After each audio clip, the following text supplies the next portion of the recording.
Gjithnjë e më shumë maturant po zgjedhin të vazhdojnë studimet e larta në Universitetin Fanoli në Korçë. Një nga arsyet kryesore është larmia e programeve të studimit që ofron ky institucion, duke u dhënë mundësi studentëve të zgjedhin deg të ndryshme, sipas interesave dhe prirjeve të tyre. Një tjetër faktor i rëndësishëm është stafi akademik i përgatitur dhe i përkushtuar, i cili kontribuon në formimin profesional të studentëve dhe në përgatitjen e tyre për tregun e punës. Unë jam nga qyteti Korçës dhe nuk e shikoja efikase të lëvizja në një qytet tjetër në momentin që qyteti im ka një universitet, ku të gjithë pedagogët janë të kualifikuar, universiteti ka deg për të cilat unë isha interesuar, dhe pse jo mos rish me familjen po të lëvizësh diku tjetër.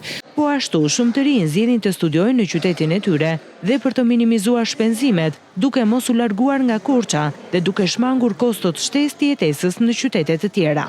Mendoj që është një zgjidhje shumë e mirë në momentin që e shikon si karrierën tënde për të ardhmen dhe ta zhvillosh në qytetin tënd. Pak ditë më parë, Universiteti Fanoli prezantoi programet e tij të studimit në një panair informues, ku maturantët patën mundësinë të njihishin nga afër me degët dhe mundësitë që ofron universiteti për vitin e ri akademik.